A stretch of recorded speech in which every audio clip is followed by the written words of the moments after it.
Buenas noches. Muchas de las películas que les hemos venido ofreciendo a lo largo de esta serie estaban producidas por la marca Cifesa, una productora valenciana fundada en 1932 y que fue sin duda la empresa cinematográfica de mayor importancia en los primeros 12 años de la posguerra española. Su propietario, don Vicente Casanova, logró crear una empresa que pretendía emular los planteamientos industriales del cine de Hollywood, imprimiendo un sello de calidad a los productos que de su fábrica salían. Formó un equipo de colaboradores habituales, creó departamentos para cada profesión cinematográfica e implantó el Star System como sistema de reclamo. El Miquelete, subrayado por los compases del himno de Valencia, se convirtió así en el genérico casi obligado de la mayor parte de las películas españolas más populares de la década de los 40. Cifesa, que se llamaba a sí misma la antorcha de los éxitos, produjo entre 1934 y 1951 73 películas de largometraje y un gran número de cortos. Paralelamente, como distribuidora, presentó primero las películas de la Columbia en los años 30 para pasar en la posguerra a distribuir películas básicamente alemanas y después francesas e italianas.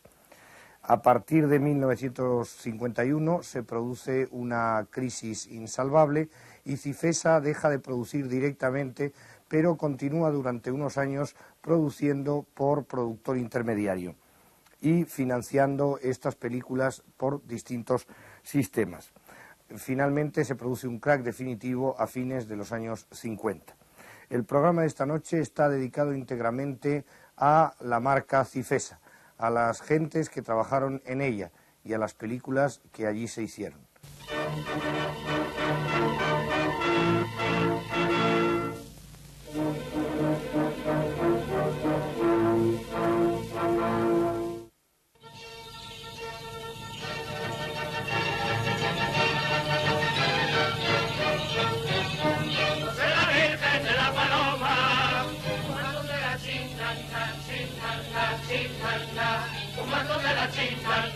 Te voy a regalar, toma el churrito, ven y le toma.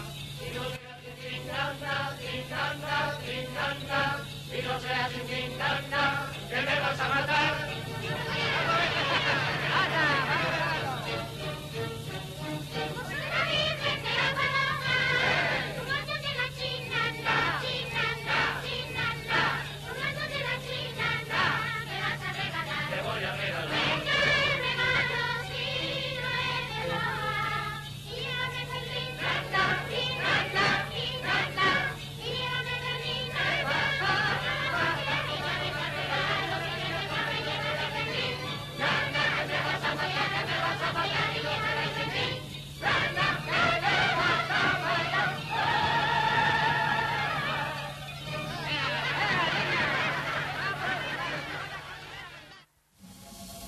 El día que nací yo, de planeta reinaría,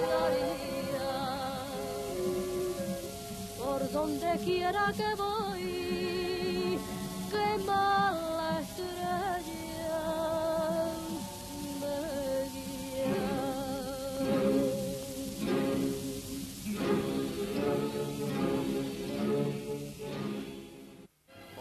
pensaría yo si mi madre pasara por una sola cosa mía? ¿Te gusta alguna mujer que a ella no le agrade? Me gustó y mucho. ¿De dónde era? De Málaga. ¿Cómo se llamaba? Dime. Antoñita la Buñolera. Julio. ¿Tú me lo has preguntado? Pero eso se acabó, según parece. Se acabó cuando murió ella. No vive. No vive, pero dejó rastro. Ya. El aceite de los buñuelos se agarra mucho a la garganta.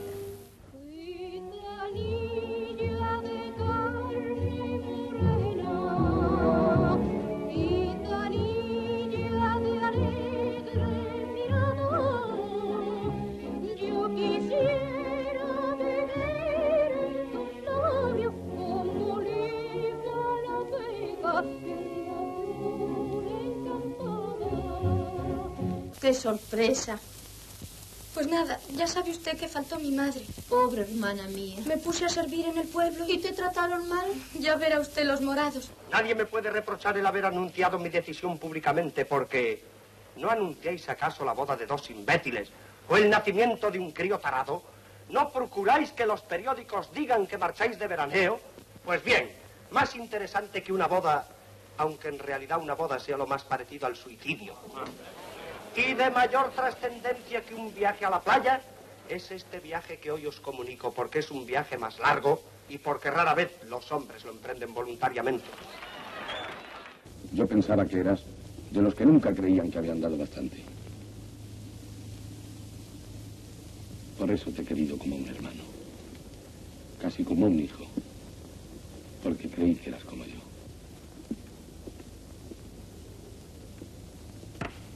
Creía que cuando Sidi Absalán Balcázar tuviera su final,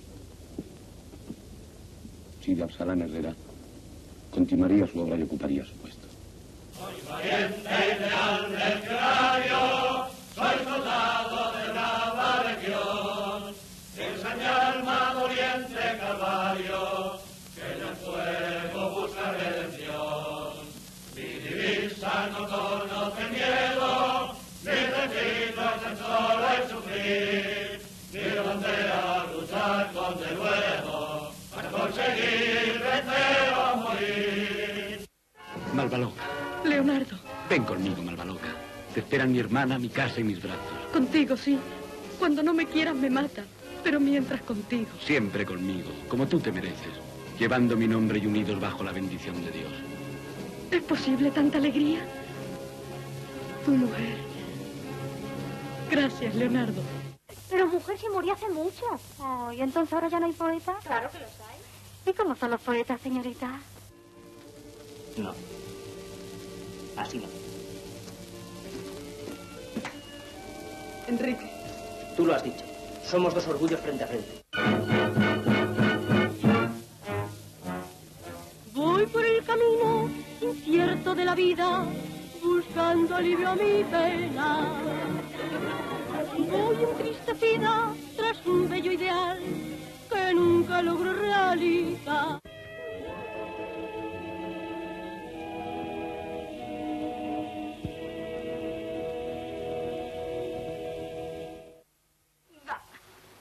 ¡Epatán, Josephine! ¡Epatán! ¡Maravilloso! ¡Eres única! ¡Contento! ¡Oh, gitanaza! ¡Ole! ¿Y ahora qué? Ahora no hay tiempo que perder. Todo está en regla. La falsificación es perfecta. Mañana a primera hora estará en nuestro poder el millón. ¿A mí? ¿Qué me gusta más? Los filetes empanados. No, mujer. Si digo de trabajar. De trabajar. ¿Tú qué oficio prefieres? Pues de trabajar lo que más le gusta a una servidora es parrecaos y mantenido. Vamos, que como hambrona. Cállate ya y no marees a la señorita rica. Le molestan las personas nerviosas, de genio destemplado y desigual, excitables y un poco desequilibradas. Esa clase de personas me encantan. ¿Quiere decirme cuando tuve la desgracia de indisponerme con usted? Fuimos novios durante mucho tiempo. Esta cabeza mía no... ¿Novios? Esta tarde Berta me ha comunicado inesperadamente, con esa mezcla de satisfacción y de conciencia de la responsabilidad que sentimos los agentes cuando vamos a cumplir una misión, que marchaba a visitar a su tía Ágata. He tenido un presentimiento que ahora he confirmado. Su tía Ágata no existe. Su tía Ágata es la misión. ¿Y por qué no? Es lo más natural. Tu aire moderno y despreocupado. Tu forma de tratarme, demasiado cariñosa para ser una mujer comprometida, demasiado indiferente para ser natural, ha conseguido interesarme. Estás jugando conmigo porque sabes que es imposible que yo cometa una mala acción con mi padre. Y de los bienaventurados apóstoles San Pedro y San Pablo y de la Santa María Iglesia os desposo. Y este sacramento ante vosotros confirmo en el nombre del Padre, del Hijo y del Espíritu Santo. Amén. ¿Por qué eres tan malo, Guillermito? Me llaman Tom, no quiero llamarme Guillermito. Calla, que se va a asustar el abuelo. A mí qué me importa, ese tío no es mi abuelo ni usted es mi madre. Pues anda, yo no juego más. ¿Qué pretende? ¿Es que se cree autorizado para burlarse de una mujer que no tiene quien la defienda porque viaja sola? Por Dios, Blanca, se lo ruego. Sin duda se ha equivocado el mozo al indicarme. Vea usted mi llave, el 34. Es decir, la misma habitación, un piso más arriba. Mi único delito es que no lo advertí a tiempo. Ignoro si el mozo se ha equivocado, pero estoy segura de que usted se equivoca. ¡Ya puede salir el express! ¡Digo, en tu vez Es formidable, papá. Es una preciosidad. No se lo digas a nadie, pero de todos los regalos que me han hecho, este es el que más me ha gustado. ¿Cuánto me alegro de haber acertado? Cuando me lo dio Evelyn y pensé, esto es para mi padre. Pues ya se ha acercado. Adelante. Pero esto es un sueño. Parece que voy a despertar a la realidad de un momento a otro. ¿Por qué? Porque parece cosa de brujas y de fantasmas. Calla, no hables de fantasmas. ¿Por qué? Porque al fantasma de doña Juanita le debemos nuestra felicidad. El cardenal Portocarrero y el marqués de Monterrey, mi primer ministro. Ana María de la Tremouille, princesa de los Ursinos. Madre mía, su mujer. Hola, vidita. Señora, le doy mi palabra. Le aseguro a usted que no fue culpa mía. Me quiso explicar... No tiene que excusarse. Conozco a mi marido. Que le has estado explicando a este joven el golpe doble de Luis Raúl, ¿verdad? Se lo ha explicado ya a toda la servidumbre y a todas las visitas. Y no sé cómo no escarmienta. El otro día, el fontanero que vino a arreglar el termosifón le dejó cao de un golpe. De un golpe bajo, si quieres decir la verdad. Bueno, bajo o alto, lo que sé es que te tiró de cabeza dentro de la bañera. Y anda a arreglarte, que se hace tarde. Ustedes cenan aquí. Sí, señora, por Dios, tanta molestia. Su novia le está esperando en el comedor. Mi coche les llevará a su casa. Muchas gracias, señora, pero esto es ¡Este hombre, no sea bobo! Sí, señor, sí. Se va a comer usted unos lenguados a la Pompadour que me ha preparado el cocinero y usted me dirá si son o no son una cosa seria. Buen provechito, joder, buen provechito.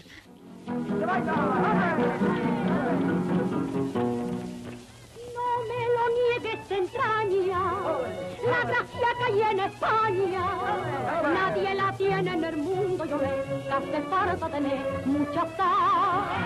A nadie niega la Lola, que lleva sangre española, que de verdad lo que vale yo le, y si no escuché mi cantar. ¡Ay, mis lomos! Ya sabía yo, poderoso encantador, que no habíais de dejar a este vuestro amigo en tan grande prisión. Encantador yo, infeliz de mí. Ay, repare vuestra merced que soy Sancho Panza, del linaje de los Panzas, ay, y rentero de esta casa. Pues aunque tú no lo sepas, Sancho, un grande encantador te he enviado para hacerme el gran servicio que es sacarme de esta cárcel, por donde entiendo que mi gran amigo el sabio Alquife te señala como el escudero que preciso y que me depara mi buena fortuna. El archiduque quiere que Bruselas sea la corte más luminosa de Europa. Ayer me decía, mis parientes de Brujas y Ostende, de Gante y Gravelines, vienen a Bruselas a admirar la belleza de vuestras damas. El torero se acabó. Y ahora, solo para ti, Teresa. Manuel.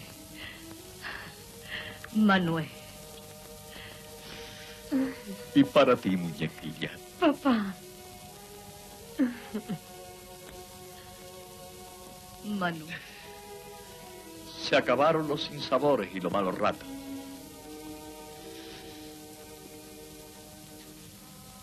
Y también las palmas y los éxitos. Duele. ¿Sabéis ustedes? Duele. Ay, cariño, yo quiero tener un recuerdo tuyo en prueba de tu cariño. Estoy loco y estoy cuerdo y lloro como un niño cada vez que de ti me acuerdo. Ay, ay, ay.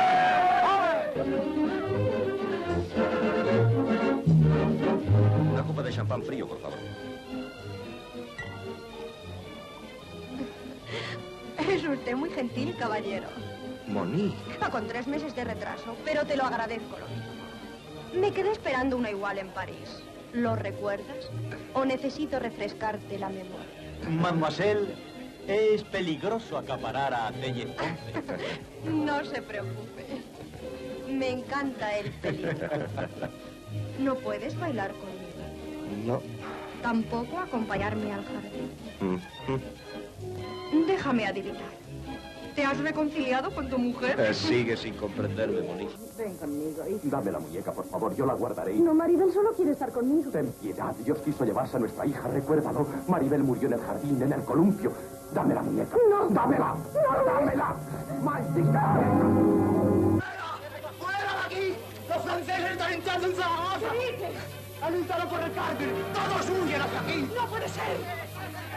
¡Detened, cobardes! ¡Ya están ahí! ¡Los tenemos encima! ¡Repila otra vez! ¡No te da vergüenza escucharte! ¡No tiembles! Ahora vienen las mujeres a ocupar vuestros sitios. ¡Dame el fusil!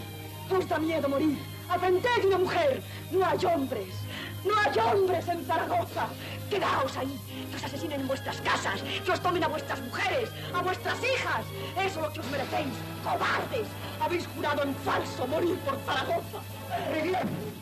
Juro por su memoria mantener en alto la bandera de las comunidades. Juro luchar hasta el fin por defender Toledo. Y juro morir, si Dios lo quiere, antes que faltar a mi promesa.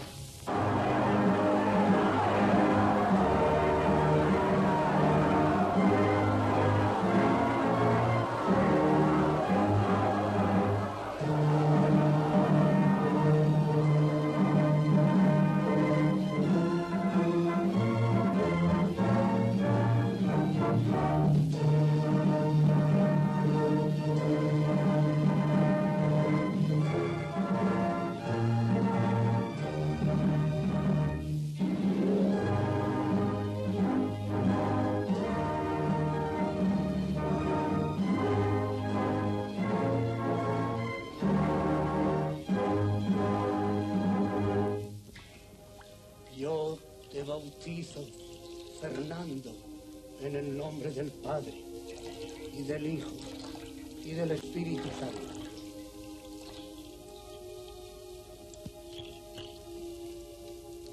Padre nuestro, que estás en los cielos, santificado sea tu nombre.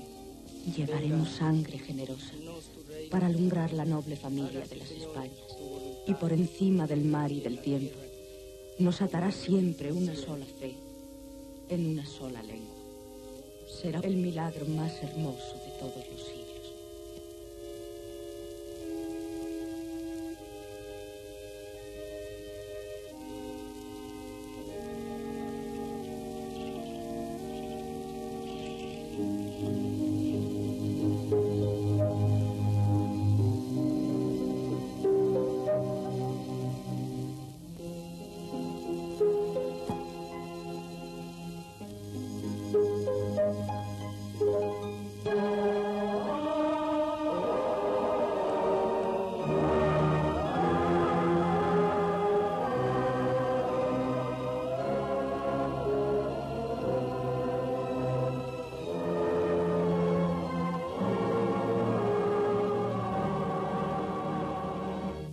Cifesa se fundó el año 32.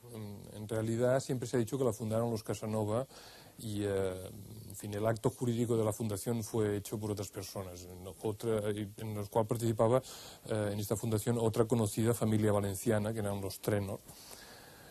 De hecho, rápidamente los Casanova asumieron esta empresa fundada por una razón no del todo clara, pero creo que la hipótesis es bastante verosímil.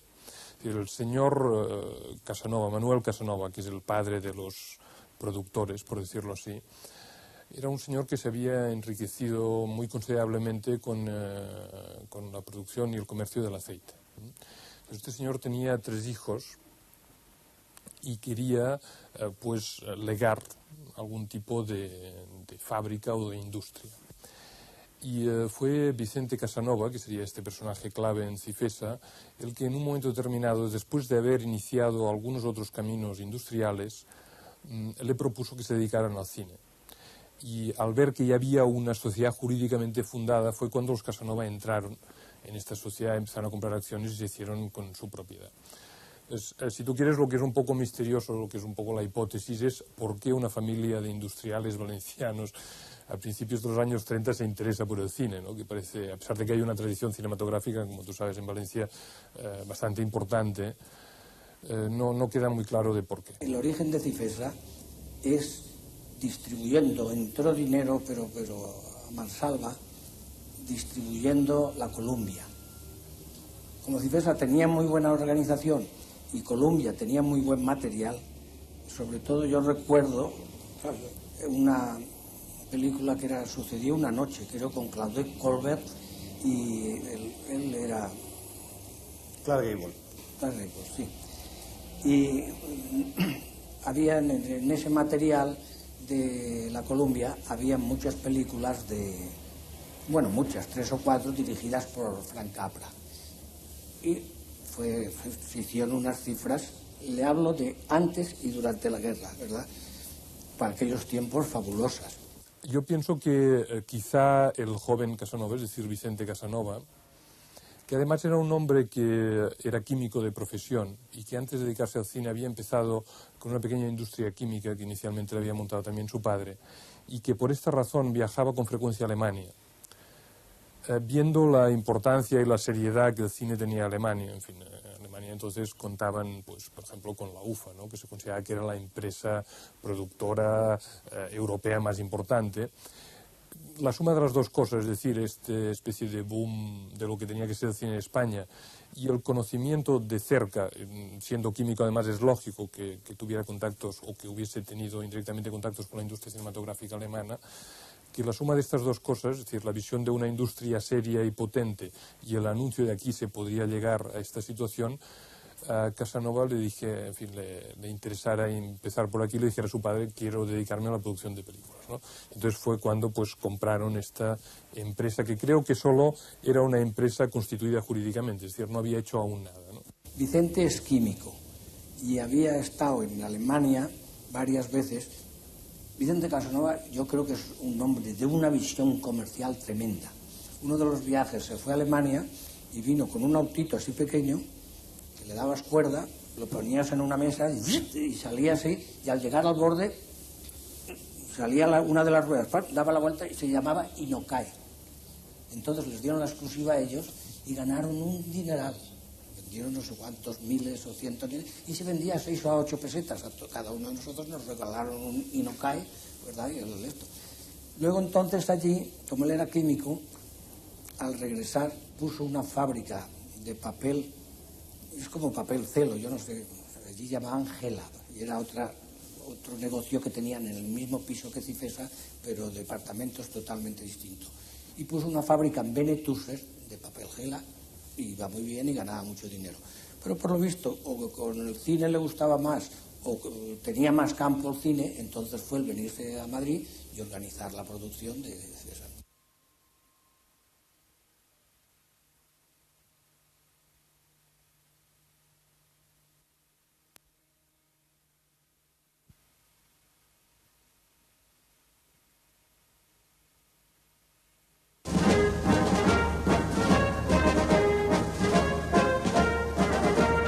En 1934, Cifesa inicia su etapa como productora.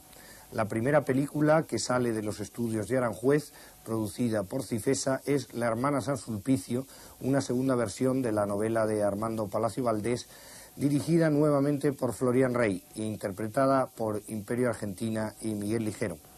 Cifesa produce a continuación Rumbo al Cairo, de Benito Perojo, protagonizada también por Miguel Ligero, y Nobleza Baturra, que dirige Florian Rey con Imperio Argentina, Juan de Orduña, Manuel Luna y Miguel Ligero. Estos son los inicios de Cifesa como productora.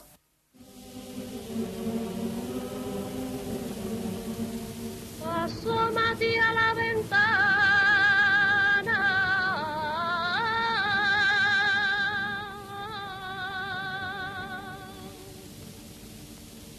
Cuando vuelvas de la ciega,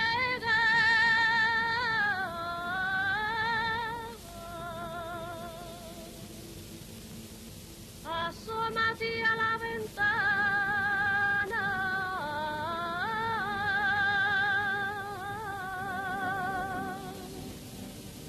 y a un segador no le importa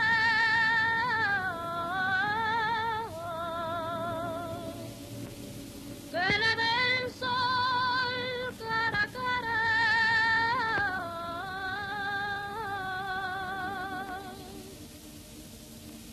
Que le dé el sol cara a cara.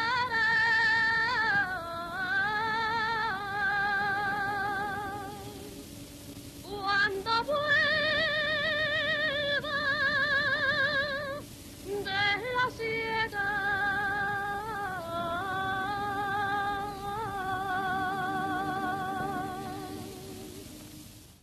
Parece ser que hay un acuerdo general de que el factotum de Cifesa fue don Vicente Casanova.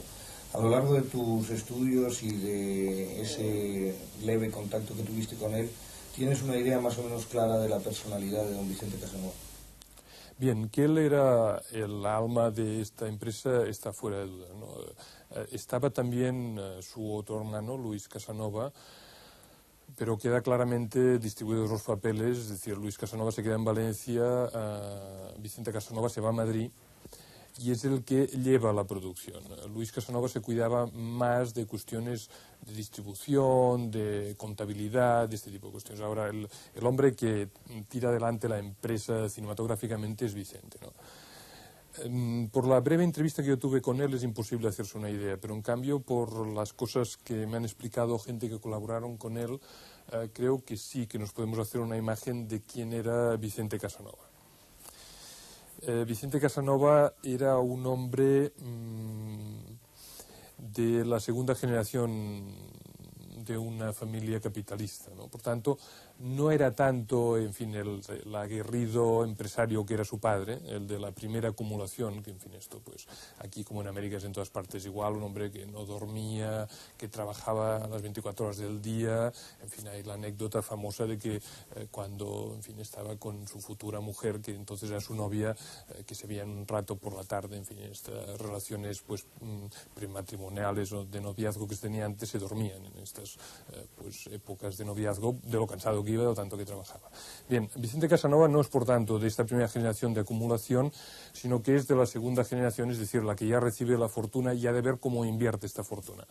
Pero también, como se sabe, los de la segunda generación no son los que destruyen las fortunas, es decir, son gente también emprendedora, ¿no? Entonces él es un hombre emprendedor, es un hombre seguramente listo, con unas características que algunos testimonios que lo conocieron me lo han asociado a un fenómeno muy característico de la época, es decir, son los dictadores. Es la época pues de Hitler, de Mussolini, de Stalin y poco después de Franco, ¿no? Parece ser que era un hombre con vocación de mando, por decirlo así, ¿no? Incluso después de la guerra, parece ser que entre sus colaboradores, naturalmente sin decírselo a la cara, le llamaban Franquito, ¿no? Porque era un hombre con una vocación, en fin, de imponer el orden, parece ser con una cierta brusquedad, ¿no? La imagen que tienes de él es esta, más que de alguien muy ligado al cine, ¿no? En el sentido cinéfilo de la palabra. Yo no creo que fuera una persona de gustos cinematográficos muy precisos, a pesar de que sí que tenía un gusto cinematográfico. Él empezó, supongo que ya saldrá distribuyendo películas americanas de la Columbia, pero era un hombre muy interesado por el cine europeo, y esto es una cosa que se ve creo siempre en Cifesa, que el modelo fílmico, por decirlo así, es más europeo que americano, a pesar de que el modelo económico fuera más americano que europeo, ¿no? Entonces, bueno, por un lado yo creo que es un empresario duro, y por otro lado, cinematográficamente es un hombre sin ideas muy precisas, pero sí con ideas globales, y esto pues más hacia un cine de calidad, más hacia un cine de prestigio, que no incluso otro tipo de cine que era más frecuente en España, ¿no? Yo pienso que Cifesa siempre, a pesar de que visto ahora quizá la gente no se lo pueda creer, Cifesa siempre representa un cierto estándar de calidad. Gitano, tú serás como la farsa moneda que de mano en mano va y ninguno se la queda, que de mano en mano va y ninguno se la queda.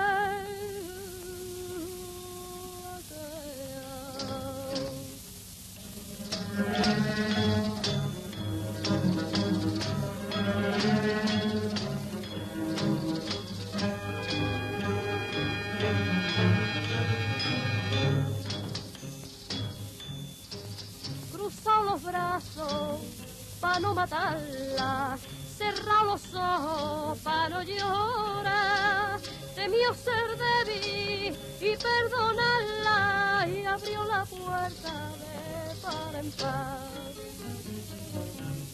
Vete, mujer mala, vete de mi vera, ruega lo mismito que la maldición, que un día premita, cárgase que quiera, pague tus quereres pague con mala traición.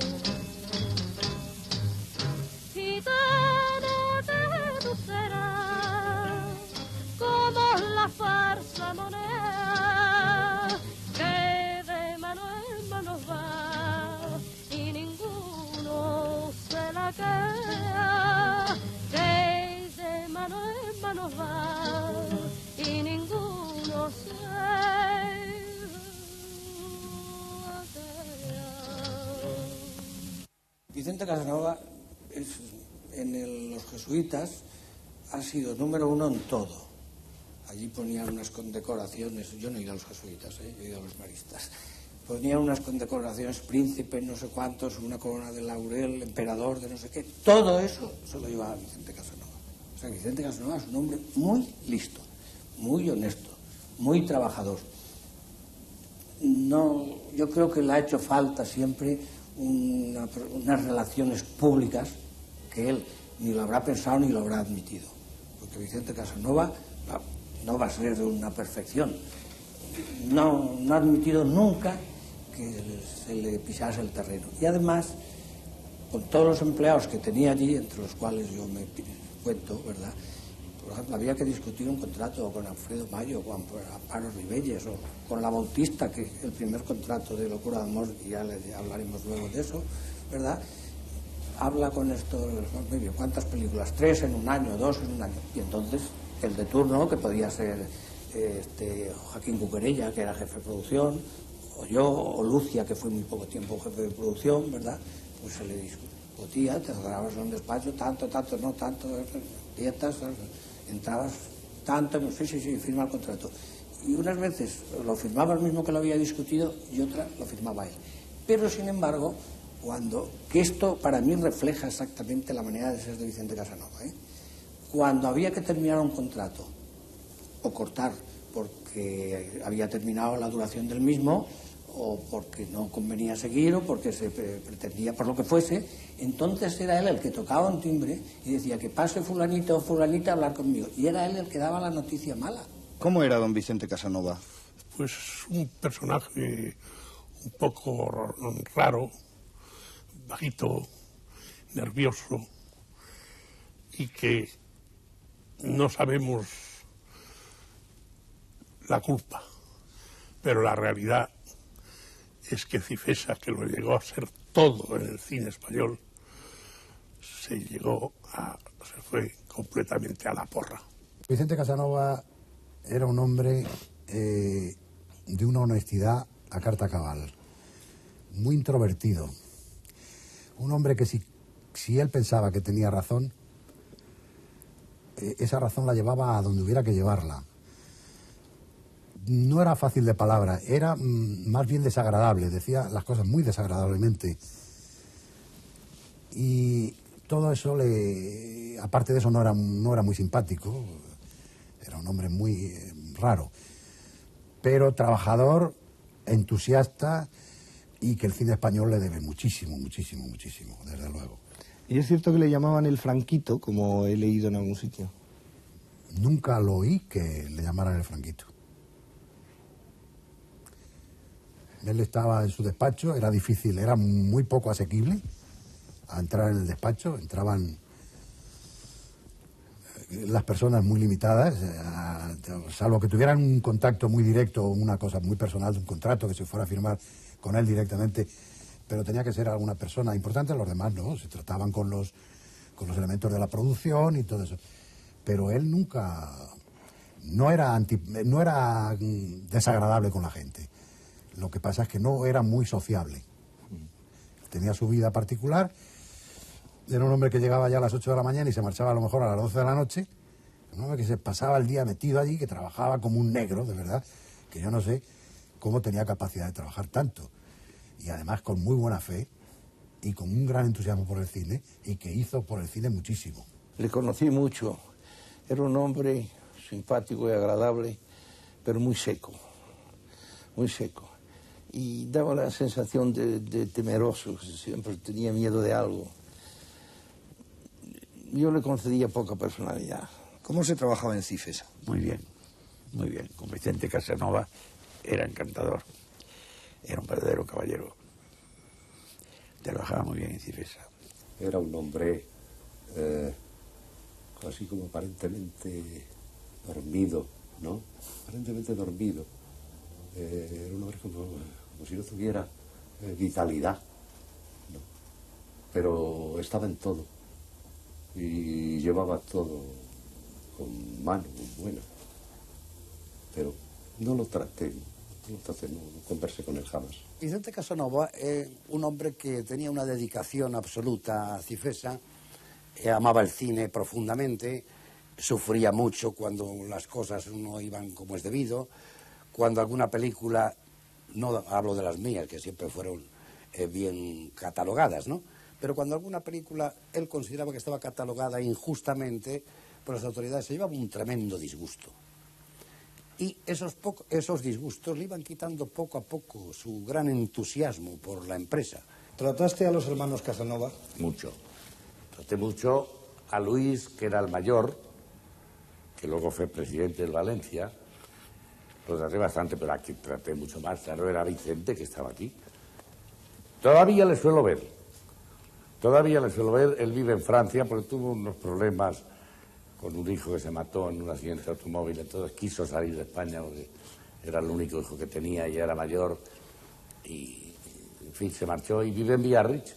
Y a veces cuando voy a Biarritz voy al casino y siempre me lo encuentro jugando muy poquito, pues juega muy poquito, pero va allí y se juega 500 o 600 pesetas en puñetitas, en muy poquito. Y así el hombre pasa su vida. Está muy bien, físicamente está estupendo.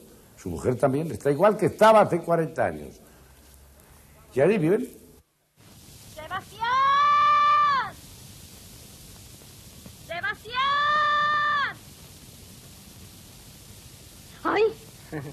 ¡Qué susto me has dado, Maño! ¿No me llamabas? Sí, pero no creí que estabas tan cerca. Oye, ¿qué hacías ahí? Echar un cigarrico. Pues anda, coge el trillo que voy a ver el ganado. Espera. No espero. ¡Hala, hala, el trillo! Chico, que nos van a ver. ¿Quién? Mi padre, que está al llegar de un momento a otro. Tu padre. Lo menos está a 5 leguas de aquí. Ya, o la gente. A mí no me importa ya la gente. Pues a mí sí. Claro, porque no me quieres. ¿Por qué no me quieres tú? ¿Qué quieres? ¿Que vaya pregonándolo por el pueblo? ¿Y luego qué? ¿Que mi padre te echaría a la calle? Ya encontraría trabajo en otro lado y en paz. Y no nos podríamos ver como ahora. ¿Lo ves como eres tú el que no me quieres? Tienes razón, Maña. Aguantarse. Y tú porque tú eres rica y yo soy pobre. Dito sea el que inventó los duros. ¿Se puede identificar en cierto sentido el cine de Cifesa de los años 30 con el cine republicano? Es decir, prácticamente el cine republicano fue el cine que hizo Cifesa.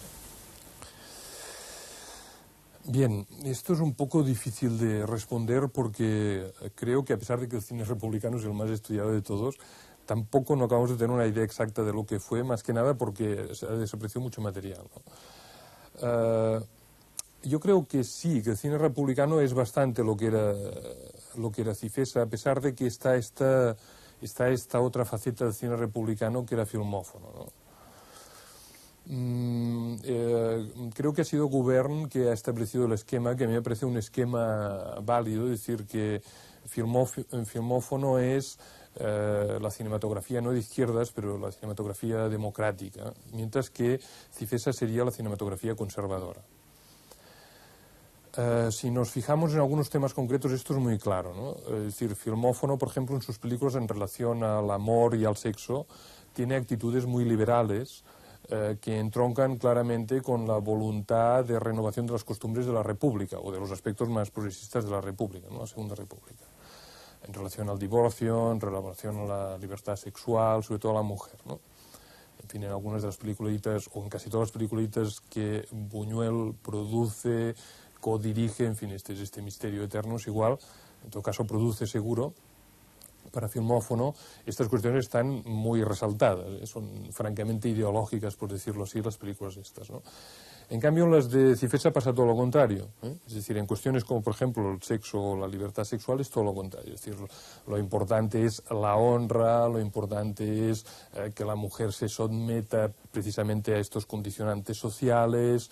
O sea que en este aspecto de las costumbres, al menos, Filmófono es claramente, en fin, liberal y democrática, y Cifesa es tremendamente conservadora, tremendamente conservadora. Pero pienso que la República realmente era esto, y sobre todo en el campo del cine mucho más que en lo político, ¿eh? Es decir, en el campo del cine pienso que globalmente, aunque exista Filmófono, Cifesa da más la imagen del cine republicano que no Filmófono.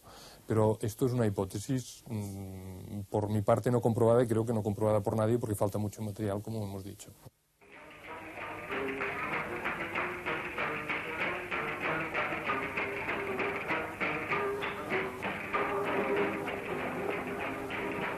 Te voy a decir una cosa que no va a oírla nadie nada más que tú. Benito Perojo quizás un cierto matiz más liberal, ¿eh? Siempre se ha dicho, era un hombre más de formación liberal, y yo pienso que hay películas, para mí quizá la mejor película de esta época de Cifesa es La verbena de la paloma, y creo que la gracia de La verbena de la paloma precisamente es coger un tema absolutamente castizo y dárselo a un hombre que no se siente nada identificado con lo castizo, ¿no? Entonces, en vez de cargar las tintas por aquí, hay como una labor, digamos, de distanciación o de contraste que hace que este castizo pues sea mucho mejor. En fin, es mi opinión, naturalmente. O sea, que digamos, no es que haga de Brecht, ¿no? Pero en fin, le da un matiz de transformación y de distancia que lo hace realmente una película muy divertida, muy interesante, ¿no?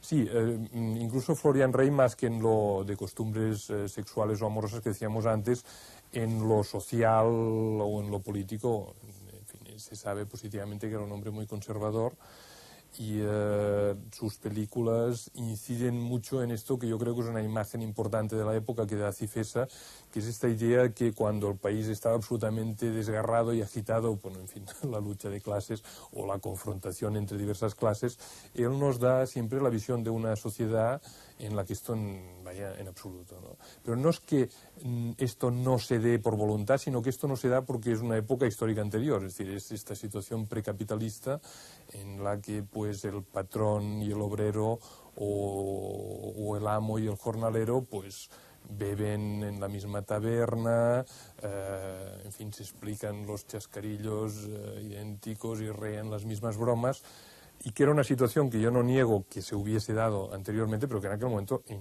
fin, no se daba en absoluto, en España. Y esta característica además se mantiene en el cine de Cifesa de los años posteriores a la guerra. Yo creo que sí. Y además hay una cosa curiosa, y es que siempre se ha dicho que el cine de Cifesa es un cine del régimen casi, ¿no? Entonces pasa una cosa, es decir, yo pienso que el cine de Cifesa republicano es un cine combativo políticamente, porque se encuentra en una situación en la que realmente las películas pueden ser un arma ideológica, porque lo que está sucediendo no es lo que ellos quieren.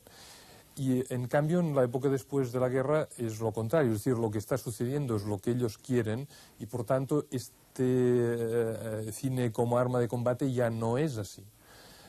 Pero a pesar de todo, les sale, por decirlo así, de los poros esta visión de la realidad, pues sin contradicciones, en las que todos son amigos, sí. Lo que pasa es que en el cine republicano yo creo que esto es más combativo. Esto es mucho más combativo. Y aquí sí que hay incidencias políticas más precisas, que después esto es un telón de fondo mucho más banal, ¿no? Mucho más banal. Lo que priva, por ejemplo, es el esquema de género, ¿no? La comedia y todo esto, ¿no? Pero la idea de combate ideológico en el cine se da, creo, en Cifesa, sobre todo en la época republicana. Y quizá por esto la época republicana sea a veces mucho más interesante que algunas épocas posteriores. Tú prefieres morena clara a nobleza baturra, ¿verdad? Bueno, de aquella manera, ¿no? Yo pienso que Morena Clara tiene un primer rollo espléndido, pero después es más discutible, ¿no? Y Nobleza Baturra, parece que a mí en general Florian Rey, a pesar de que se dice que es, en fin, o que ha sido durante muchos años el mejor director de cine español, a mí no me lo parece, ¿no? Y no soy muy pro Florian Rey. ¡Vivan los novios! ¡Viva! ¡Que hable el padrino! ¡Sí! ¡Que hable!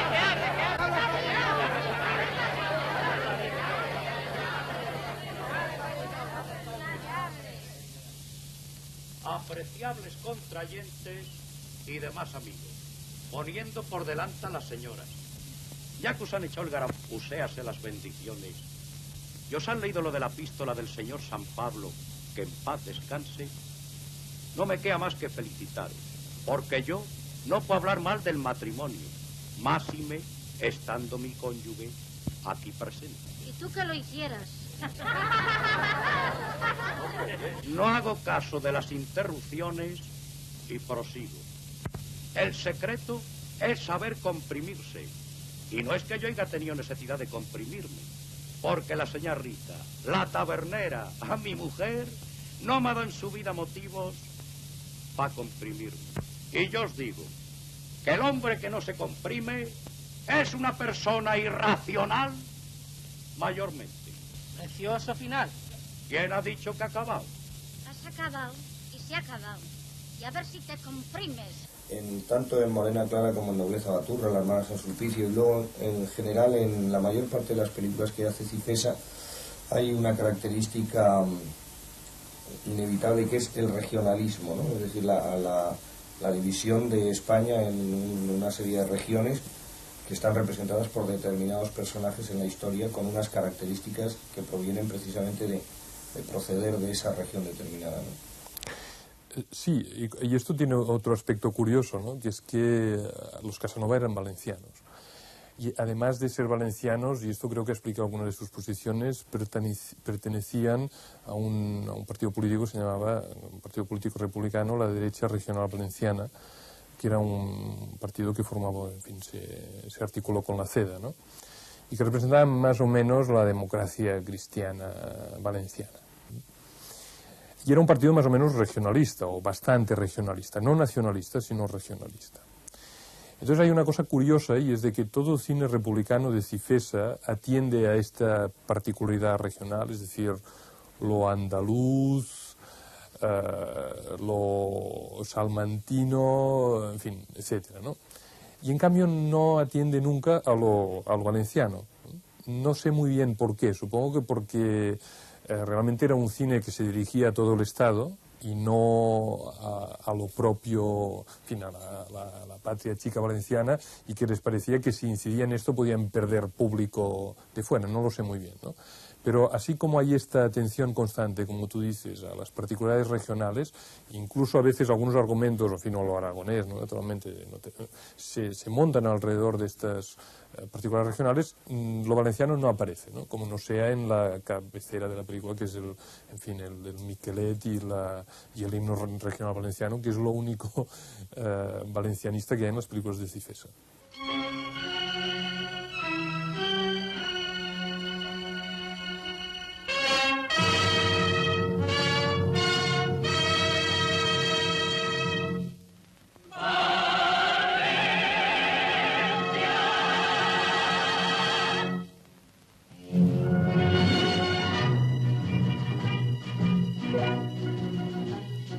Valencia es la tierra de las flores, de la luz y del amor. Valencia, tus mujeres todas tienen de las rosas el color. Valencia, al sentir como perfuma en tus huertas el azar, quisiera en la tierra valenciana mis amores encontrar.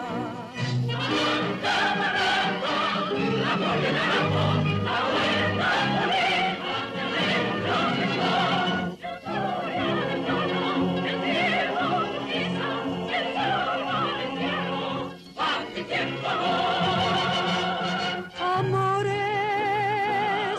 en Valencia son floridos como ramos de azar. Quereres en Valencia sus mujeres con el alma suelen dar. Pasiones en la huerta valenciana si te dan el corazón. Sus hembras ponen alma y ponen vida en un beso de pasión.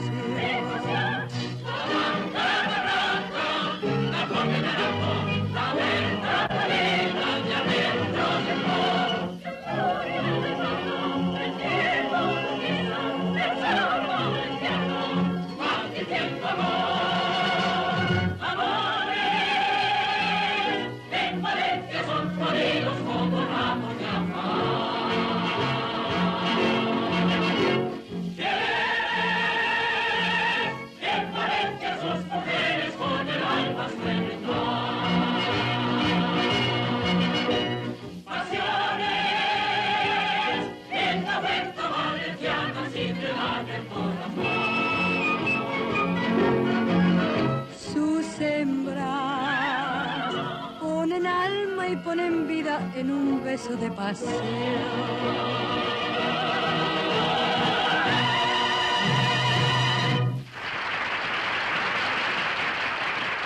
Estaba Maroto también, ¿no? Que Maroto introdujo una película que creo que ha desaparecido, al menos desapareció cuando yo estaba haciendo este trabajo y no había aparecido, que es La hija del penal, que parecía que era una película muy divertida, ¿no? Era la vertiente de comedia que también la había practicado Perojo. La hija del penal, afortunadamente, no solo fue un éxito de crítica extraordinario, sino que además cuando estábamos haciéndolo en el estudio, los maquinistas y electricistas empezaban a reírse y teníamos que parar para que se rieran un poco. Y además muy simpática, porque Antonio Vico estaba genial, estaba extraordinario. Y luego después la crítica la recibió muy bien y el público empezó a recibirla bien cuando la guerra, porque aquí durante los bombardeos en el cine Palacio de la Música se exhibía la película, estuvo ahí un año en cartel como única película de guerra entonces. ¿Y cómo era el argumento de esta película? Bueno, el argumento era de verdad gracioso y además los diálogos de Miguel Miura eran extraordinarios. Era un penal que estaba en un castillo.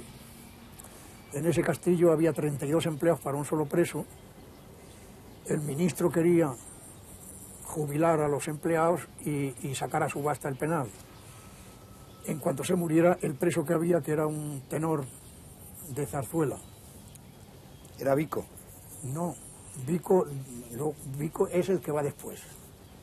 Este se pone muy grave y empieza a morirse y el penal todo aterrado porque iban a quedarse sin puestos, pero aquella noche se comete un crimen. Había llegado Vico con su hermana a tomar las aguas de Pedregalejo y le echan la culpa a este porque era el hijo del cacique que había ido al dormitorio de la chica, trepó hasta el dormitorio de la chica para seducirla porque había apostado con los amigos que iba a ser suya. Entonces salían él perseguido por el otro, amanecía muerto y le echaban la culpa a este y le encerraban. Y entonces los empleados del penal, el director y todo, pensaban qué iban a hacer con este preso para que no se les pudriera como el otro. Y empiezan a ponerle una celda extraordinaria con muebles, con radio, con todo lo necesario, le hacen cachupinadas de toda clase. Y al final este se cansa y dice que va a pedir el traslado a otra prisión porque él lo han castigado como criminal y le parece que aquello no es una vida, que quiere otro penal más duro. Y entonces la hija del director, que le ha gustado, hace todo lo posible por casarse, se casan los dos y cuando se casan en la puerta de la iglesia le manda un telegrama el director general de penales diciéndole que es inocente, que le pongan en libertad. Hola, Antoñito. Buenos días, señorita Consolación. Ahí tiene usted una nube de gente esperándola.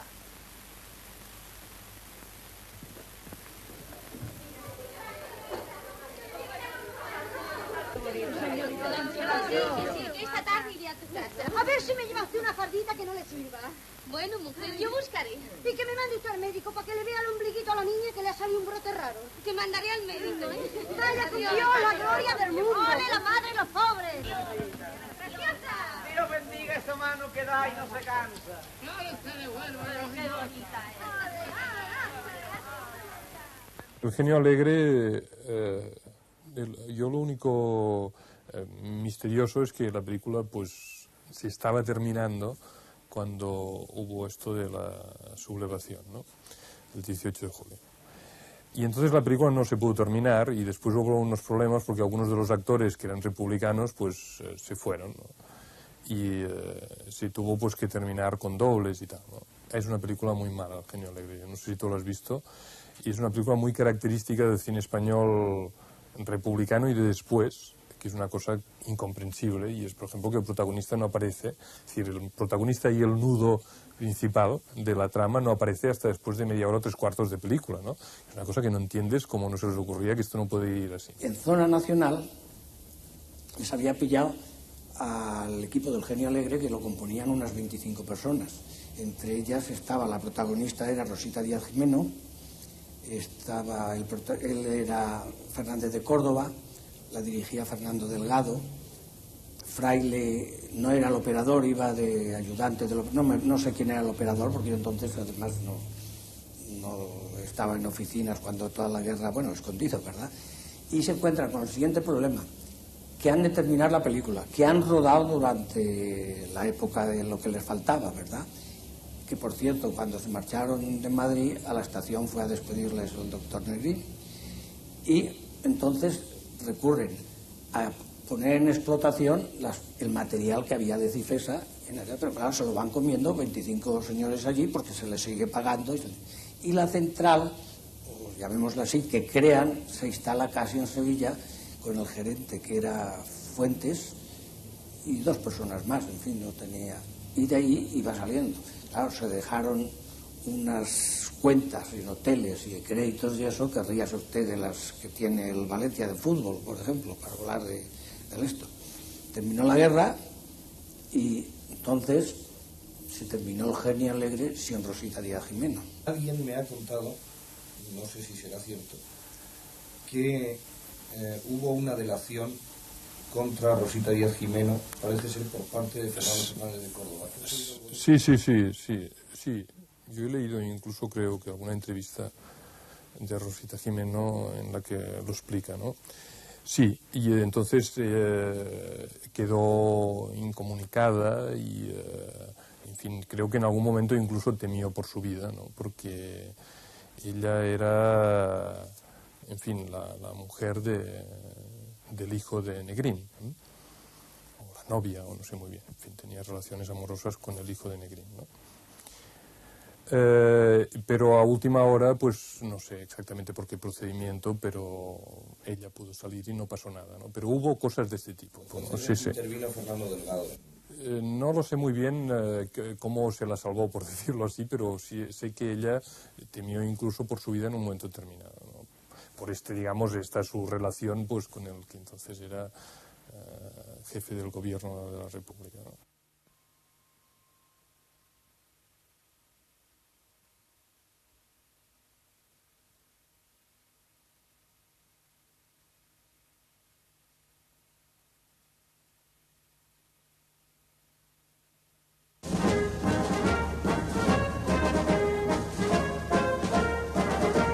Bueno, Natacha sí que es un caso bastante curioso en muchos aspectos, ¿no? porque es una película que nadie ha visto, aparte de los que la hicieron y aparte de, se supone, los amigos de los que la hicieron, ¿no? Estas cosas que pasan en el cine y cuando la película se termina más o menos se ve, ¿no? Pero nunca se estrenó, por lo tanto no tenemos ni crónicas del estreno de la película, que siempre es una manera de más o menos imaginarte por dónde iban los tiros. Lo único que tenemos es la obra teatral de Casona, esto sí que lo tenemos, y por lo tanto podemos saber de que era una película, es decir, de que la obra teatral, la película no lo sabemos, pero la obra teatral era, en fin, si no de izquierdas, era pues una obra teatral cargada de buena intención de izquierdas, ¿no? Y entonces aquí la primera sorpresa, porque el cine de Cifesa no era así, ya te lo he dicho, es decir, era precisamente un cine combativo, un cine inmune a los cambios sociales. Y entonces esta es una obra de teatro claramente insertada en los cambios sociales, ¿ves? ¿No? En el que... Y estrenada unos meses antes de empezar a rodarse. Sí, yo creo que el estreno de la obra de Casona es de principios del 36 y por tanto la película estaba terminada o casi terminada en julio del 36, ¿no? O sea que se estrena la obra teatral, creo que tiene mucho éxito, inmediatamente pues se ponen a adaptarla y a rodarla, ¿no? Entonces, esta es una primera sorpresa. Una primera sorpresa porque sería la única película progresista y republicana, por decirlo así, de Cifesa. Entonces es una película que dirige Perojo, esto ya es más coherente con lo que decíamos antes, es decir, es la fracción, por decirlo así, liberal y más europea de Cifesa, pero en fin, también entre comillas, ¿no? Porque Perojo, una vez termina la película, como ya, en fin, está en plena guerra civil, se da cuenta de que él con esta película está defendiendo uno de los bandos de la guerra civil. Y como se supone pues que de corazón está más con el otro, pero ojo, hace una cosa, entonces creo que Casanova ya no interviene porque Casanova está simplemente huido, se ha ido de Valencia y debe estar escondido o debe estar viajando para llegar a la otra zona. Pero ojo, lo que hace es retener la película. Retiene la película para que la película no se estrene, creo incluso que no se hagan copias y por lo tanto la película no se estrena y entonces una vez terminada la guerra Perojo... Lo coherente hubiera sido estrenarla en el Madrid republicano. Claro, que teóricamente habría dado mucho dinero, ¿no? Y entonces pues Perojo hace todo lo posible para controlar la película, ¿no? Y no sé muy bien, pero creo que debía incluso tener que recurrir a subterfugios un poco complicados, ¿no? Pero el caso es que él se queda con el negativo y en cuanto puede hace llegar el negativo a Casanova, que no sé si es durante la guerra o después de la guerra, esto no lo sé, pero en todo caso después de la guerra el negativo o la única copia o las pocas copias que debe haber, que creo que en fin, en todo caso habría muy pocas, pues se depositan en estos laboratorios Riera, ¿no? Que después el 40 y no sé cuánto se incendía. Con lo cual esta película no la ha visto nunca nadie, insisto, aparte de Perojo y la gente que lo hacía y algunos amigos que... Entonces, lo que hay son entrevistas con Perojo de la época en la que más o menos explica de qué iba la película y tal, pero la película no... Con lo cual es entonces ya un doble misterio, ¿no? Porque la única película progresista y republicana o pro-republicana de Cifesa, pues no la ha visto nadie. Yo antes de la Guerra Civil, siendo estudiante de arquitectura, fui contratado por un jefe de producción, que entonces era Manolo Goyanes, o ayudante de dirección de Benito Perojo, en la Castellana, en el Paseo de la Castellana, donde en el año 35 teníamos costumbre de pasear los estudiantes y reunirnos allí y salir con las chicas. Y me acuerdo que estaban rodando una obra de Casona, estaba rodando en Aranjuez una película basada en una obra de Casona, en la que trabajaba Rosita Díaz Jimeno. ¿Sería Nuestra Natacha? Que se llamaba Nuestra Natacha. Y Manolo Goyanes, Benito Perojo le había encargado que buscara auténticos estudiantes, porque había una escena que figuraba en un aula de la universidad donde los estudiantes organizábamos un escándalo contra el profesor, etcétera, etcétera. Y se conoce que Perojo le había dicho, mira, busca entre tus amigos o verdaderos estudiantes y diles, pues, bueno, que si les apetece venir un par de días a Aranjuez y hacer aquí unas escenas que van a ser iguales a las que ellos hacen, van a estar en un aula, etcétera. Y uno de aquellos fui yo. De manera que yo, antes de todo esto, por una casualidad, una de las muchas casualidades que me habían de ligar después en la vida a mi trabajo en el cine o en esta profesión, pues fui a Aranjuez y hice aquella escena que me acuerdo que Benito Perojo, detrás de la cámara, nos decía, cuando yo levante la mano derecha, ustedes ríen. Cuando yo baje la mano, ustedes patean, etcétera, etcétera, ¿no? Aquella fue mi primera experiencia. Íbamos en un tren a Aranjuez, nos daban, me parece que eran 12 pesetas, con las que yo me compré una película para una cámara de fotografía que tenía. Y ya viniendo de Aranjuez, el segundo o tercer día de rodaje, empezaron ya a verse los primeros brotes de manifestaciones en la carretera y tal. En fin, la guerra civil estaba ya allí, a 2 pasos. Un alzamiento. Y a vuestra excelencia ha llegado también la noticia. En el momento en que me disponía para venir aquí. Tendrá ya de ello noticia su majestad, es de suponer. Pero bueno, ¿se sabe dónde ha sido? En Marruecos.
Al empezar la guerra civil pasa lo siguiente.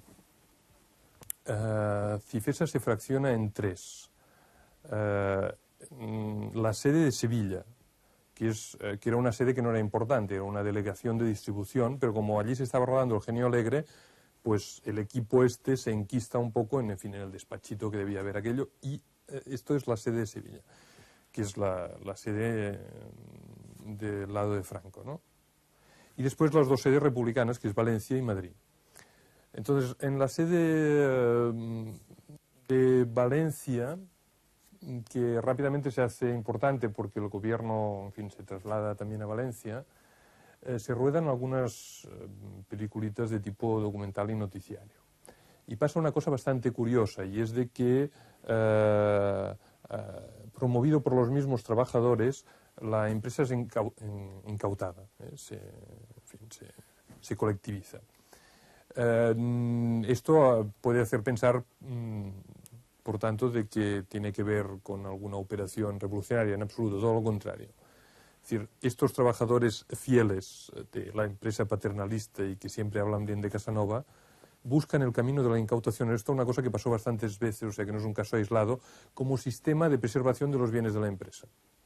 Para una vez terminada la guerra, con la hipótesis entonces quizá ya bastante factible de que perderían los republicanos, este era el sistema de conservar el patrimonio para poderlo entregar al anterior dueño que estaba huido. O sea que no es una operación revolucionaria de los trabajadores, sino todo lo contrario. Es una operación de sumisión al patrón. Y en Madrid lo que se hacen es trabajo de distribución fundamentalmente, pero se colabora en algo de producción también.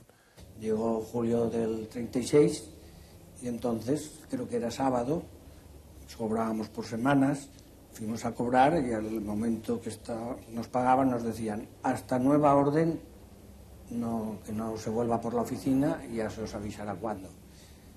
Bueno, es decir, al llegar el alzamiento nacional, sí. Cifesa cierra de alguna forma, ¿no? No, cierra provisionalmente las oficinas, porque íbamos allí, no teníamos nada que hacer, estábamos allí para estar allí. Esto por dijeron, ya se os avisará cuando se vuelva. Los Casanova se tuvieron que esconder hasta que pudieron pasar a...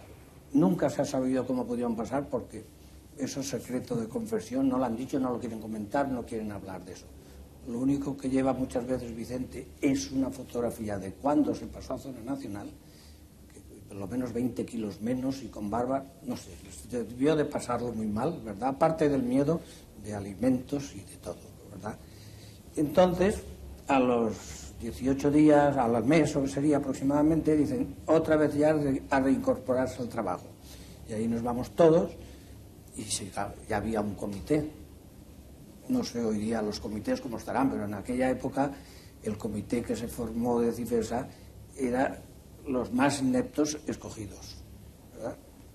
6 o 7 días por allí, nos dieron a cada uno al entrar una hoja para llenar, para darnos de alta en el sindicato. No sé si sería el socialista o el comunista, que fuese, ¿no? Que fuese. Y a mí, concretamente el que me echó, que se llamaba Eugenio Carrión, ya no vive, me dijo: a usted, Balader, no le doy la hoja porque como la ha de informar yo y la ha de informar mal, no la llena usted porque no se le va a admitir. Y entonces me echaron a la calle, pues viene eso, por fascista. Cosa que no me molestó en absoluto. Tuve mucha suerte porque mi madre era francesa, bueno, ha fallecido. Me tuve que ir a esconder en Tomelloso, en la provincia de Ciudad Real.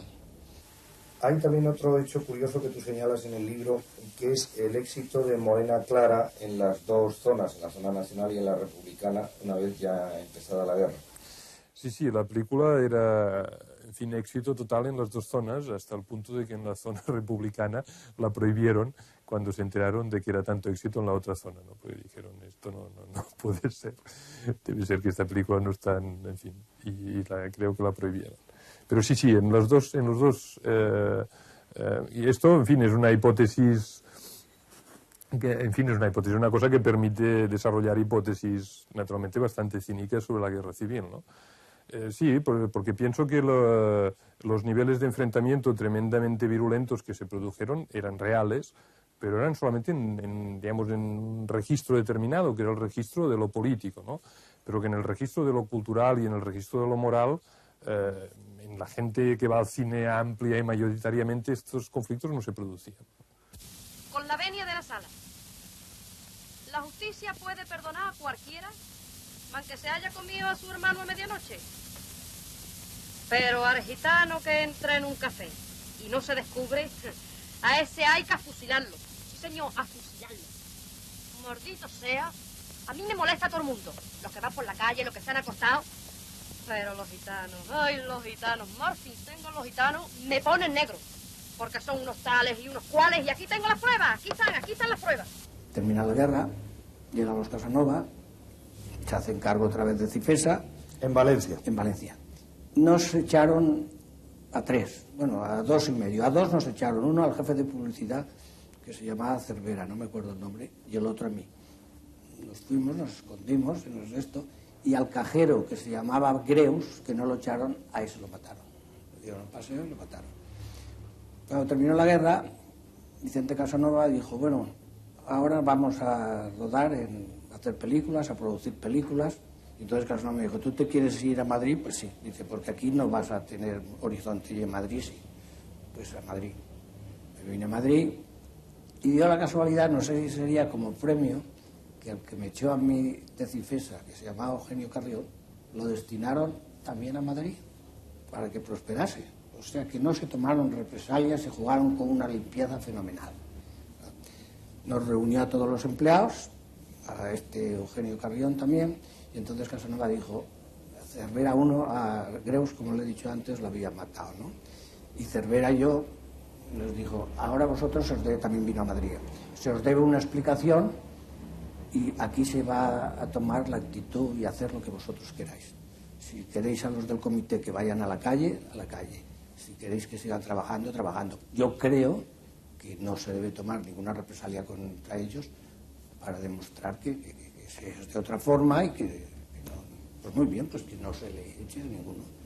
Son tus ojos dulces, bella tu mirada, sueños son tus rizos, tu cara es sonrosada. Yo te quiero tanto, que en ti solo pienso, mis noches eternas eres tú. Todo lo que recuerdo, prendido en mi alma, llevo por el mundo y aquella mirada. En ti pienso tanto, que sin ti me muero.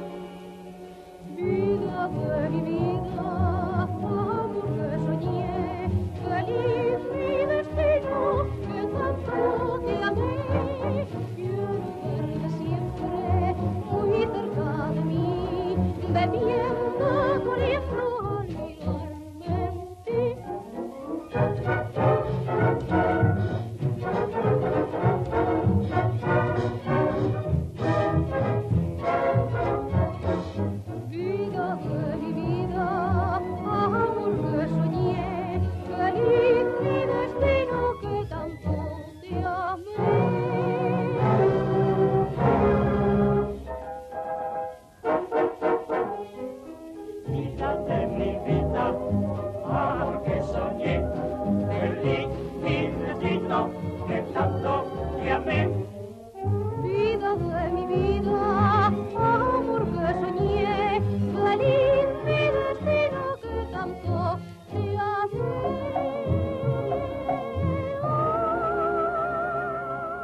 ¿Qué tipo de organización industrial tenía Cifesa? Bien, yo creo que tendríamos que distinguir entre la que tenía durante la República y la que tenía después. Pienso que durante la República es una empresa que empieza, que va a más, pero que está bastante pendiente del éxito que tiene. Es decir, que se hacen las cosas con cuidado. Por ejemplo, creo que la organización que hace la originalidad de Cifesa, de constituirse pues según el modelo americano o según el modelo de la UFA europeo, es decir, como un gran estudio con departamentos, con directores, técnicos y actores contratados fijos. Esta es una política que sobre todo se aplica sistemáticamente después de la guerra. Que antes el sistema de funcionamiento es más precario, a pesar de que hay cosas muy interesantes como la que te he dicho de especie de formación de directores y que se empiezan ya a dar algunos contratos fijos, sobre todo con directores y también con actores. Por ejemplo, Miguel Ligero y Imperio Argentina, ¿no? Pero la aplicación sistemática de esto no se hace hasta después de la guerra, cuando toda la empresa, a partir de una ampliación de capital muy fuerte, intenta consolidarse como gran empresa capitalista. Antes era aún bastante una empresa familiar. Por lo que yo sé, la mayoría de películas hechas durante la República no se financiaban con el capital social de Cifesa, sino que este capital social, que no era muy alto, servía solo para hacer funcionar el engranaje de distribución, de funcionamiento de la empresa, sino que cada una de ellas era financiada particularmente por la familia Casanova. En cambio, después de la guerra se hace una importante ampliación de capital, creo que es de 25 millones de pesetas, que entonces era bastante,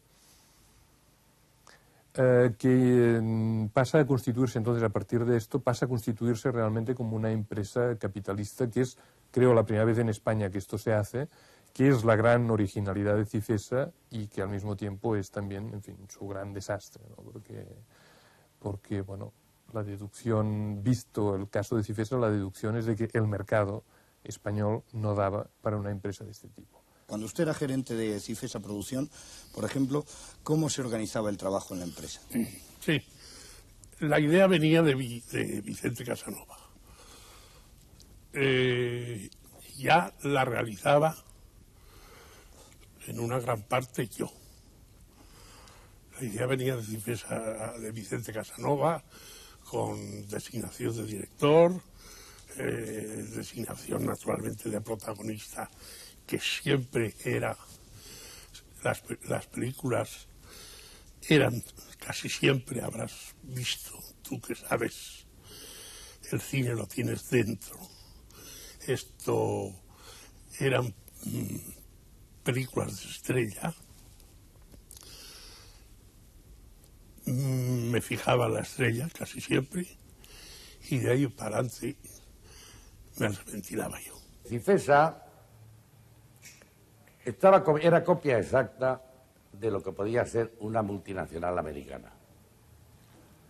Lo hacían todo, como se hace en las casas americanas, pero claro, a un nivel mucho más bajo. Nos contrataba por años. Nos pagaba, no sé si mensualmente o semanalmente. Tenían una oficina de publicidad, por ejemplo, concretamente en mi caso, dedicada a contestar todas las cartas y a mandar todas las fotografías que pidiera la gente, que entonces eran muchas. Yo recibía montones de cartas, se las llevaba a Cifesa. Cifesa tenía un negociado en el que las contestaban esas cartas, imitaban mi firma y así hacíamos la publicidad. Yo no sé con los demás, creo que también, pero conmigo Cifesa fue una maravilla. Te daban una categoría, te daban una importancia, se ocupaban de ti O sea, no solamente estabas contratada y te llamaban cuando te necesitaban, sino que se acordaban de tu santo, de tu cumpleaños, de invitarte a fiestas, de llegar, por ejemplo, a la Bienal de Venecia e invitarte a la Bienal de Venecia porque iban los Casanova. No sé, se hacían las cosas con mucha categoría y con mucha clase porque tanto Vicente como Mari son unos señores y se portaban como tales. Dispensa que no te esperásemos en casa, pero como te retrasabas... No quisiste que se impacientara el marquesito. ¿Qué quieres decir? Mira, Eugenia, esto no puede seguir así. Necesito hablar contigo más seriamente que nunca. ¿Qué ocurre? Casi me das miedo. A mí sí que me lo da el pensar en que todo esto puede ser un sueño. Es preciso que nos casemos. Pero, ¿tan pronto? ¿Cómo tan pronto? No te exaltes. Hay que dar tiempo al tiempo. Esperar. Siempre esperar. Ven a tomar una copita.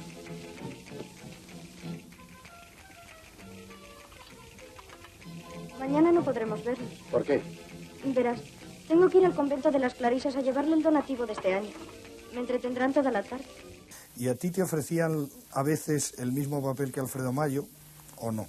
No. O sea, normalmente no teníais ese tipo de... No, ninguno. No había problema. No había ese problema, no. No, porque entonces era Cifesa, teníamos contratos por año, además elegíamos las películas de común acuerdo con Vicente Casanova. No había ese problema. ¿Estabais tanto Alfredo Mayo como tú contratados por Cifesa? Éramos los dos únicos que estábamos contratados por Cifesa por años. Y además teníamos opción a elegir los guiones, incluso a estar de acuerdo con el director, en fin. Era un poco el Star System, ¿no? Y precisamente por ser el Star System, tú, por ejemplo, o Alfredo, teníais mucho poder dentro de la empresa, ¿o no? Sí, francamente mucho. Es decir, vosotros podíais imponer determinadas cosas. Muchas cosas, sí. Generalmente no lo hacíamos, pero podíamos. ¿Cómo era el trabajo en Cifesa? Era realmente distinto, ¿no?, que en otras productoras. Sí. Ya ahí los directores eran... No es que lo tomaran más en serio, no, pero tenían más tiempo para dedicar a la obra y, por lo tanto, los guiones estaban más trabajados, el rodaje se hacía con todo lo que hacía falta, los decorados, tenían a un decorador que se llama Alarcón, que es Chapó, y tenían operadores como Goldberger y otros, y muchos otros fenomenales, y en fin, era lo mejor, y se le daba a cada cosa lo que requería. No se iba a decir, como no hay nieve, se cortan las escenas de esquiar y van a pie por la carretera. No. ¿Es usted inteligente? Creo que sí. ¿Y usted? Lo tengo demostrado. Modesto no lo es. Ni hace falta. ¿Conoce mis condiciones? Aproximadamente. ¿Y está conforme con ellas? En principio, sí. ¿Tiene algún reparo que oponer? Únicamente puntualizar. Usted ha venido a esta casa a buscar un título auténtico, una nobleza indiscutible, ¿no es eso? Exacto. A cambio de ello, entrega usted... 10 millones, 5 y 5. No tiene usted el pudor de las cifras. ¿Y eso qué es? No lo puede comprender. Muy bien. Cállate. Ahora bien, en este matrimonio de conveniencia no pretenderá que se interesen ni poco ni mucho los corazones. En absoluto. Espero también que no tendrá la pretensión de influir con su dinero en mi vida sentimental. No lo tome a ofensa, pero hoy por hoy, eso que llama usted vida sentimental, no me interesa. Hoy por hoy. ¿Y mañana? No lo sé. No soy profeta. Pero es comerciante. Y yo necesito que este punto quede muy claro. Usted compra mi título, que yo vendo. Pero hay un cuerpo y un alma que no entran para nada en este pacto. Para nada. ¿Conforme? Conformes. Yo estuve contratado para Cifesa un año con ellos, sí. Porque Cifesa hacía contratos a todos los actores que le interesaban, galanes y damas, que era lo que primaba entonces. Los hacía por años el contrato. Y yo estuve un año contratado con ellos. ¿Y trabajaste a gusto en Cifesa? Oh, sí. Muy a gusto. Champán. Y decidida a jugarse el todo por el todo, nos siguió disfrazada, qué valiente. Y siéndolo tanto, porque ahora sus temores. Que Fabián la despide. Ya tenemos la solución, se casa usted conmigo, es decir, te casas conmigo. No te rías, Silvia, estoy hablando en serio. ¿Pero usted le ha hablado alguna vez en serio a las mujeres? Nunca, nunca. Es una veleta. Me prohibirás beber, fumar, tomar helados. Eso ya me parece una buena idea. Es como si continuase el contrato. En primer lugar, ¿por qué crees tú que Cifesa hizo tantas comedias en los primeros años de posguerra? Creo que hizo tantas comedias porque este era el cine que pensaba Casanova que tenía que gustarle al público. Partía de la idea, en fin, bastante común entre la gente de cine, pues de que sobre todo en momentos de miseria y de tragedia, la gente no es de ir con problemas, sino que es de ir con historias divertidas y amables, y que esto es lo que la gente quiere, y en realidad debe ser más o menos cierto que esto es lo que la gente quiere. Y pues se hartaron de hacer comedias. Comedias que realmente no daban la imagen de la época, y esto es una cosa discutible, pero que yo sostengo, que no daban directamente la imagen de la época, pero si las vemos con atención, y sobre todo si las vemos todas, que esto ya es mucho más doloroso, acabamos viendo en ellas reflejos de la época. Reflejos que no son la inmediatez, pero que sí de un cierto espíritu de la época, ¿no? Por ejemplo, hay esta historia del tema repetido de la ocultación de la personalidad, es decir, un personaje que se hace pasar por otro, constantemente repetido en las comedias y también en los dramas, que yo intuyo que tiene que ver con el malestar de una propia sociedad hacia sí misma, que no se quiere reconocer en su propia piel y busca presentarse con otros ropajes, en fin, cosas de este tipo, que creo que pues también la realidad se acaba, en fin, infiltrando en el cine, ¿no? A pesar de todo, son películas en las que realmente, si queremos conocer a este nivel inmediato la España de los años 40, no la conocemos, ¿no? Como no sea a través de los vestidos y de los peinados. El amor triunfará siempre sobre todas las cosas. ¿Verdad, Ernesto? ¿Verdad, Mari? Hoy somos todos tan románticos como ayer, aunque nos empeñemos en disimularlo. ¿Te vas a poner sentimental? ¿Y por qué no? Una vez me dijiste que los hombres normales sentían deseos de besar a las mujeres bonitas en los momentos sentimentales. Y yo, Mari, soy un hombre normal. Qué tonto. Ahora sí le cobramos la herencia. Uno de los actores más populares del cine español de la República, y muy concretamente del cine que produjo Cifesa en esta etapa, fue Miguel Ligero, a quien vamos a recordar esta noche. Miguel Ligero alcanzó gran popularidad en los años 30 en películas como La hermana San Sulpicio, Nobleza Baturra y Morena Clara, y por supuesto en La verbena de la Paloma.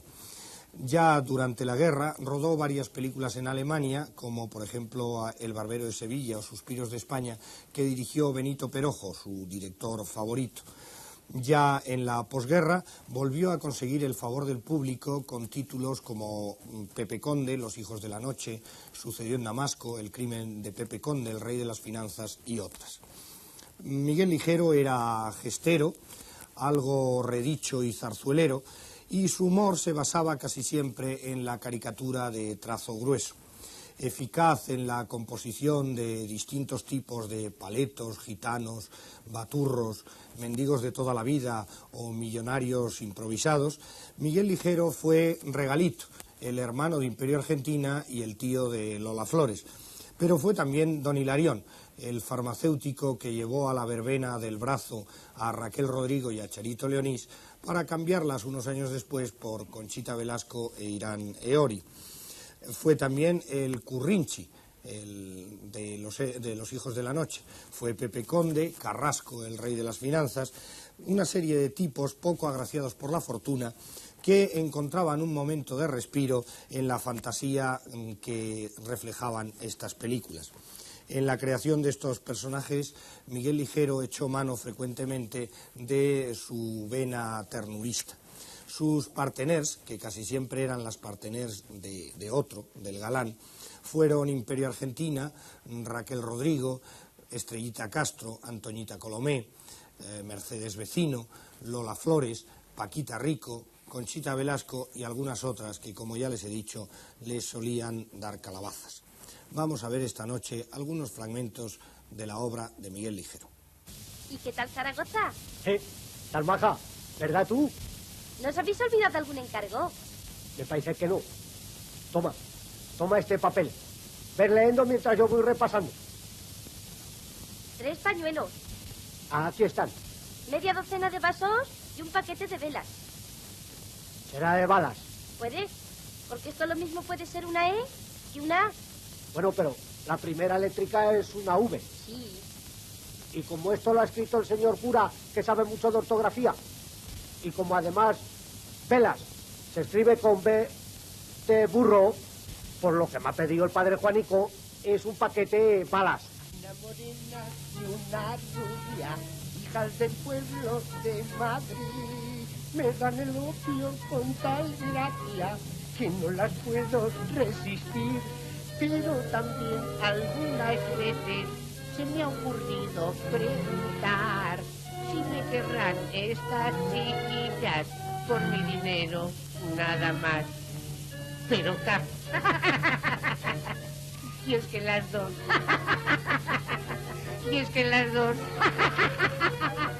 se deshacen por verme contento, esperando que llegue el momento en que yo decida cuál de las dos me gusta más. Regalito, pero algunos guasones me llaman bicicleta. Ahora que eso se va a acabar muy pronto. Pregunto por el nombre de pila y sus apellidos. Agustín Marqués. No tiene usted más que un apellido. Toma castaña. Uno nada más, señor juez. ¿No gusta que seamos muy probes? Ahí está. ¡Cállese! ¿Qué edad tiene usted? 25 años. ¿Verdad que no nos representa? ¡Cállese! Cállate, hermana, que me van a condenar. ¿Estado civil? He estado con estos dos bastante rato. Quítemelo usted, que me dan calor. Pregunto si es usted soltero o casado. Asociado. Asociado con la Catalina, vamos, que es una buena muchacha. ¿Soltero? Sí. ¿Estuvo usted procesado alguna vez? 14 veces me han llevado de Herodes a Caifás, pero siempre me han soltado. Reumático, catarroso. Catarroso, sí, señor. Pero toso mejor que nadie. Cegato, hambrón, mal vestido. Mal vestido, naturalmente. Hay que ver cómo me tratas la ropa. Saca la casaca. La ropa es una facha como tú, cascarrioso, feo. Pero tú sabes lo feo que eres con esa nariz. Ven aquí. ¿Cómo te voy a querer con esa cara de fiera? Pues yo no me veo tan bárbaramente feo. Ole, Solero el 42. Esto es oro puro machacado con yema de huevo, jamón serrano, cuerdas de guitarra y sol de primavera. Los Ángeles los remueven en un mortero con un poquito de agua celestial y ahí...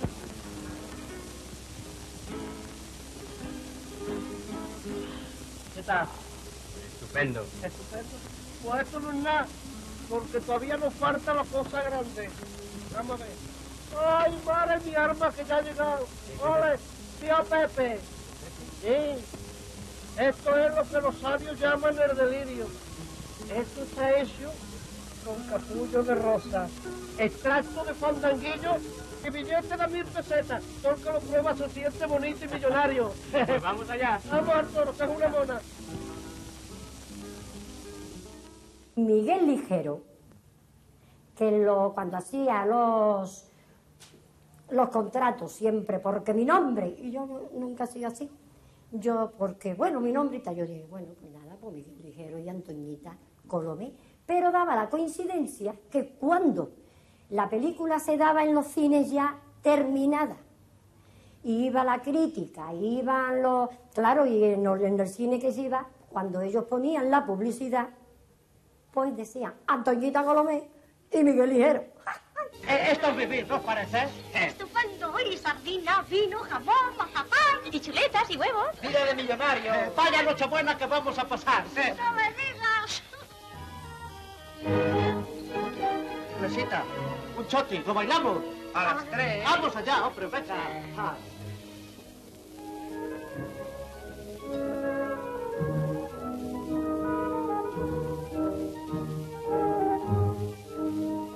En estos barrios se baila siempre con gran postín, con mucho más postín. En los salones la aristocracia hay por ahí, la vemos en Madrid. Pues para prueba ya lo estáis viendo, esto es bailar con toda corrección. Marcando el chiotis con gran esmero, mas sin llegar con ello a la exageración.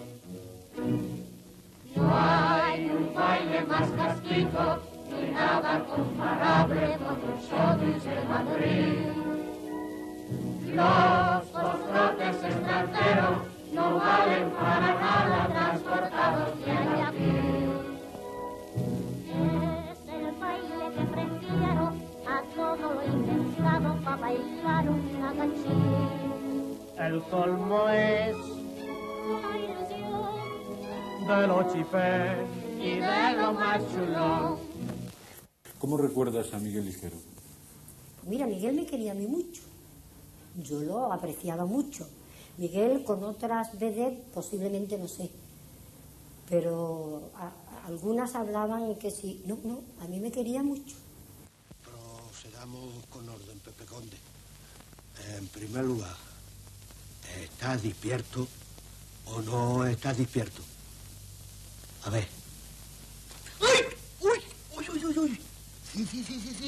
Sí, estás despierto, Pepe Conde, pero hombre, no seas bestia. Segundo asunto que hay que aclarar, Pepe Conde. ¿Eres tú o no eres tú? Usted quiere pasar un rato amable, Carrasco habrá de ser su salvador. Usted le ha de llamar si quiere disfrutar una velada superior. Llámelo, cuídelo, mímelo. Carrasco es joven o es un carcamal, es un juerguista o es hombre formal, es hombre alegre o triste. Y no va. Al gran Carrasco nadie lo ha visto jamás. Soy tan feliz que apenas puedo hablar. Tranquilízase usted y suelte, por favor. Lo he oído todo, has estado magnífica. Ese hombre se ríe de ti. ¿Que se ríe de mí? Completamente. Cállese usted. Uy, ya se te traba la luenga. Ya, eres mía. ¿Cuándo es la boda? Cuando usted quiera. Ven. ¿Tan pronto? Ven, bendita seas. ¿Pero qué es esto? ¿Nada? Que nos vamos a hacer una postal. Me acuerdo de esta película que yo había veces que no podía rodar de la risa que me daba, porque Miguel Ligero era un hombre tan ocurrente, también muy educado, y cada diálogo era, pues, y el mismo director me tenía que reñir: Juanita, por favor, que ya hay dos o tres tomas que no valen un poquito, y entonces lo pasé muy bien, muy feliz, porque era muy gracioso y muy ocurrente y muy de verdad. Hola. Arrea, loco. Sí. Se han puesto todos de acuerdo. No. ¿Pero esto qué? Mi abuela, qué gallinero. Pues nada, señor fiscal, que yo venga a querer calmarla diciendo que todavía ha sido una mala tentación. Pero ella que, mejorando lo presente, tiene un genio de fiscal. Sí, señor. Uy, se arrancó para mí como una locomotora. Los ojos le echaban chispas. La mano crispada, y gritaba mucho. Yo creí que tenía delante a la Aurora Bautista. Mucho me cuestan mis chulapas, pero la cosa es natural. No han de salir a todas horas con un vestido de percal. Pero también algunas veces se me ha ocurrido preguntar si me querrán estas chiquillas por mi dinero, nada más. Pero y es que las dos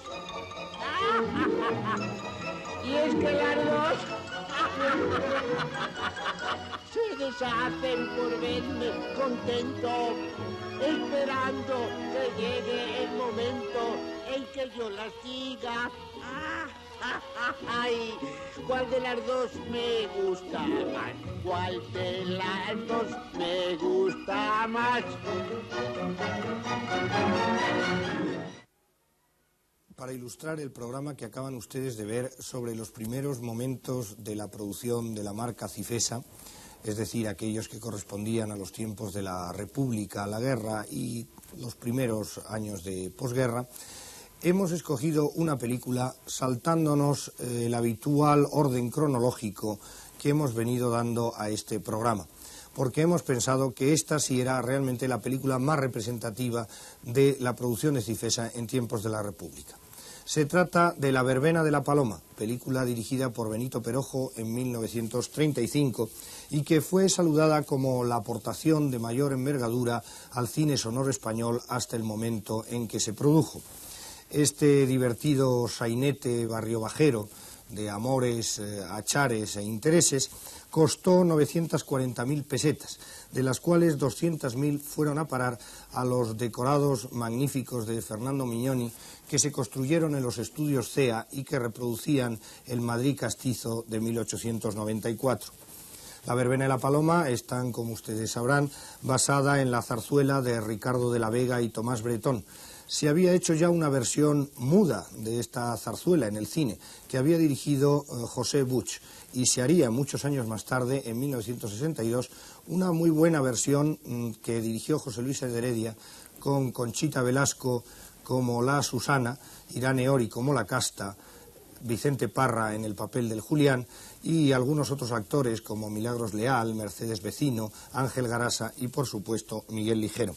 La fotografía de esta película, de La verbena y la paloma de Benito Perojo, fue de Fred Mandel y subrayaba muy bien los ambientes y los momentos de descripción nocturna que hay en la película.